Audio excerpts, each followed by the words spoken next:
أيها الإخوة والأخوات، أقبلت يوما زوجة صفوان بن المعطل رضي الله عنه إلى النبي صلى الله عليه وسلم. قالت: يا رسول الله، جئت أشتكي إليك من صفوان. والحديث رواه أبو سعيد رضي الله تعالى عنه يقول: وكنا جلوسا عند النبي عليه الصلاة والسلام وكان صفوان بيننا، وكان صفوان ابن المعطل موجودا في المجلس. فهي لما علمت أن زوجها موجود عند رسول الله عليه الصلاة والسلام أقبلت تطرح السؤال أمام زوجها. قالت: يا رسول الله، إن زوجي صفوان بن المعطل يضربني إذا صليت ويفطرني إذا صمت ولا يصلي الفجر حتى تطلع الشمس. الذي يسمع هذه الأسئلة الثلاثة يعني قد يقع في قلبه مباشرة أن الخطأ على هذا الزوج. كيف تضربها إذا صلت؟ المفترض أن تشجعها على صلاتها، كيف تضربها؟ والمفترض أن تشجعها أن تصوم، فكيف تجعلها تفطر إذا صامت؟ وكيف لا تصلي الفجر إلا بعد طلوع الشمس؟ فالتفت النبي عليه الصلاة والسلام إلى صفوان بن المعطل رضي الله عنه وسأله، فقال صفوان: يا رسول الله، إنها إذا صلت تقرأ بسورتين، يعني تطيل صلاتها جدا، فإذا أطالت صلاتها أهملت بيتها وأولادها وأهملت شأن زوجها وتعطلت الأمور في البيت. فالرجل يقول لها: لا تصلي بسورتين، صلي بسورة واحدة، اقسميها ما بين الركعتين. فقال النبي عليه الصلاة والسلام: لو كانت سورة واحدة لكفت الناس، يعني تكفيك أن تقرأي سورة واحدة، لماذا تطيلين الصلاة؟ ثم قال: يا رسول الله، وأما صومها فإني يا رسول الله رجل شاب لا أصبر، وهي تنطلق فتكثر الصيام، يعني كلما اقترب منها في النهار يريد منها حاجة الرجل من امرأته قالت: أنا صائمة، فيخرج إلى أعماله، فإذا جاء من غد أرادها قالت: والله أنا صائمة، كل يوم صائمة. يقول: فأنا أفسد صومها وأصيب منها ما يصيبه الرجل من امرأته. ثم فقال النبي صلى الله عليه وسلم لها: لا تصومن امرأة إلا بإذن زوجها. وقال عليه الصلاة والسلام هذا للناس جميعا، أن المرأة لا تصوم نافلة وزوجها حاضر إلا إذا أذن لها. ثم قال: يا رسول الله، وأما الصلاة فإننا أهل بيت قد عرف عنا من قبل الإسلام أننا لا نستيقظ إلا بعد طلوع الشمس. ذكر بعض الشراح قالوا: كان صفوان بن المعطل رضي الله تعالى عنه وأهل بيته، ولذلك قال إن أهل بيت، يعني هذا مرض وراثي بالنسبة إليهم. قال: إن أهل بيت قد عرف عنا، يعني من قبل الإسلام، أن لا نستيقظ إلا بعد طلوع الشمس. يا رسول الله، فأنا إذا استيقظت صليت. فأذن له النبي عليه الصلاة والسلام بذلك. وليس هذا حجة أيها الإخوة والأخوات للإنسان أن ينام عن الصلاة، فإن النبي عليه الصلاة والسلام حذر من النوم عن الصلاة، وأخبر عليه الصلاة والسلام كما في الصحيحين أنه لما أقبل إليه آتيان في المنام فانطلق معهما، فرأى عليه الصلاة والسلام أحوال بعض أمته في حياة البرزخ، وهي ما بين الموت إلى قيام الساعة. وإن مما رأى عليه الصلاة والسلام قال: وأتينا على رجل مضطجع، وإذا آخر قائم فوق رأسه بصخرة، وإذا هو يثرغ رأسه بالصخرة فينفلق رأسه فلقتين ويتدحرج الحجر، فيذهب هذا الضارب يأتي بالحجر، وإذا رأس المضروب عاد كما كان فيضربه أخرى. فقال النبي عليه الصلاة والسلام: سبحان الله، ما هذان؟ فقال له الملكان اللذان معه: انطلق انطلق. فانطلق معهما. ثم في آخر الحديث قال له جبريل: وأما الذي أتيته يثرغ رأسه بالصخرة فهو الرجل يؤتى القرآن فيرفضه وينام عن الصلاة المكتوبة، وينام عن الصلاة المكتوبة، إلى غير ذلك من الأحاديث والآيات. إن الصلاة كانت على المؤمنين كتابا موقوتا. وقال عليه الصلاة والسلام: أثقل صلاة على المنافقين صلاة العشاء والفجر، ولو يعلمون ما فيهما لأتوهما ولو حبوا. وفي حديث آخر: لو يعلم أحدهم أنه يجد عرقا سمينا أو مرماتين حسنتين لشهدها مع الجماعة، إلى غير ذلك من النصوص. فالمقصود أن هذه المرأة أقبلت إلى النبي عليه الصلاة والسلام تشتكي من زوجها، وقد غلفت الشكوى بأسلوب يجعل من يستمع إليها بادي الرأي وبادي الأمر يصدقها بأن الحق معها. زوجي يضربني إذا صليت، وزوجي إذا صمت يفطرني، ولا يصلي الفجر إلا بعد طلوع الشمس.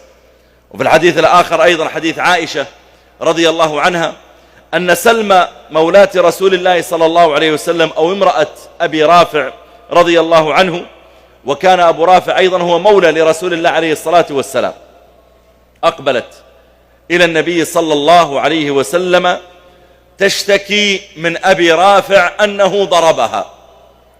فقال النبي عليه الصلاة والسلام لأبي رافع: ما لك ولها يا أبا رافع؟ قال: إنها تؤذيني يا رسول الله، هذه المرأة تؤذيني يا رسول الله. فقال عليه الصلاة والسلام لها: بما آذيتيه؟ قالت: يا رسول الله والله ما آذيته، غير أنه أحدث وهو يصلي. أحدث وهو يصلي يعني انتقض وضوءه بريح أو صوت وهو يصلي. فقلت له: يا أبا رافع، وهو يصلي، قلت له: يا أبا رافع، إن رسول الله صلى الله عليه وسلم قد أمر المسلمين إذا خرج من أحدهم الريح أن يتوضأ. فلما انتهى من صلاته قام فضربني. فجعل النبي عليه الصلاة والسلام يضحك ويقول: يا أبا رافع، إنها لم تأمرك إلا بخير، هذه أحسنت إليك، قدمت لك النصيحة، المفترض أن تحسن إليها وأن تشكرها، لا أن تضربها، إنها لم تأمرك إلا بخير. هذه أمثلة سريعة لبعض ما وقع في عهد النبي عليه الصلاة والسلام من خلافات زوجية. ومن ذلك أيضا أن امرأة أقبلت إلى النبي عليه الصلاة والسلام تريد الطلاق من زوجها، وقالت: يا رسول الله، إني لا أجد على رفاعة في خلق ولا في دين إلا أنني أكره الكفر في الإسلام. بمعنى أن هذه المرأة بدأت تكره زوجها لا لأجل أن أخلاقه سيئة أو أن دينه فيه خلل من وقوع في معاصٍ ونحو ذلك، وإنما كره وقع في قلبها لدرجة أنها تكرهه كما تكره الكفر. وقيل في سبب ذلك أنها رأت زوجها يمشي بين رجلين في الطريق، وإذا كلاهما أجمل منه منظرا وأبهى منه خلقة وأحسن منه مرأة، فقالت في نفسها: يعني أنا الآن مع هذا الزوج الذي بهذا الوصف، والرجال سواه كثير فيهم من الحسن والجمال والبهاء ما فيهم، أنا ما الذي يجلسني مع هذا الزوج؟ وظنت المرأة أنها إذا طلقها أن أحسن الرجال وأجملهم سيتسابقون لخطبتها والزواج منها. فجاءت عند النبي عليه الصلاة والسلام قالت: يا رسول الله، أنا أطلب الطلاق، أنا لا أستطيع أن أبقى معه، أنا لا أنتقد عليه في خلقه ولا في دينه، لكن لا أستطيع أن أبقى معه أبدا. فقال النبي عليه الصلاة والسلام لها: أتردين عليه حديقته؟ الرجل أعطاها بستانا مهرا للزواج. فقال عليه الصلاة والسلام: ترجعين المهر إليه؟ أتردين عليه حديقته؟ قالت: نعم. فردت، قال عليه الصلاة والسلام: خذ الحديقة وطلقها تطليقه. فطلقها. ثم إنها خرجت من عدتها فتزوجت. فلما تزوجت كأنها لم تجد مع زوجها الجديد من أمر الفراش كما كان مع زوجها الأول الذي طلبت الطلاق منه، فعافت الزوج الجديد واشتاقت العودة إلى الأول، وأقبلت إلى النبي عليه الصلاة والسلام تشتكي، وطرقت الباب وفتحت لها عائشة، ودخلت هي على عائشة رضي الله عنها وأخذت تقول: فلان فيه كذا وفيه كذا، تعني الزوج الجديد.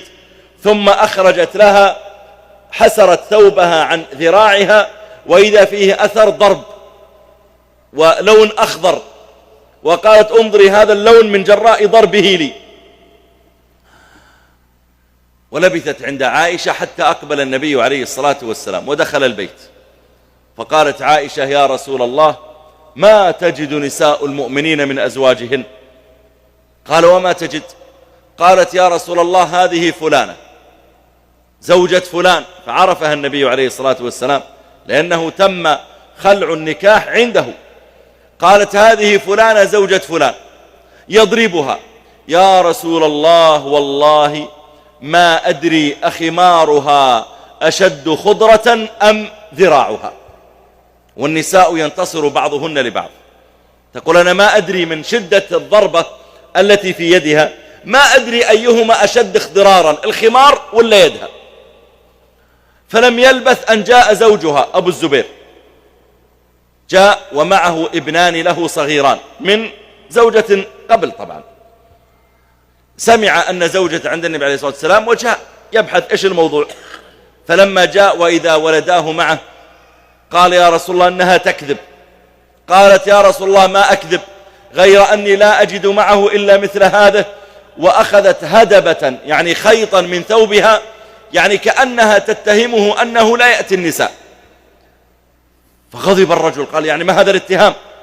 فقال النبي عليه الصلاة والسلام له أهذان ولداك؟ قال نعم يا رسول الله، وإني لأنفضها نفض الأديم.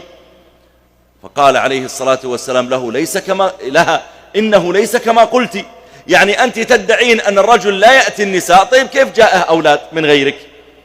ثم قال زوجها لكنها تريد أن ترجع إلى رفاعة. هي تحسفت وندمت لما تزوجت واشتاقت إلى زوجها الأول، فهي تبحث عن عذر لأجل أن تطلق أيضا وأن ترجع إلى الأول. فنهاها النبي عليه الصلاة والسلام عن ذلك، مسألة ليست لعبا.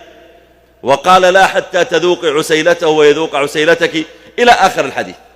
هذه الأحداث التي وقعت في أطهر عصر مرت به أمة الإسلام، وهو عصر سيدنا رسول الله عليه الصلاة والسلام، تدلك على أن وقوع المشاكل في البيوت ووقوع الخلافات الزوجية هو أمر عادي.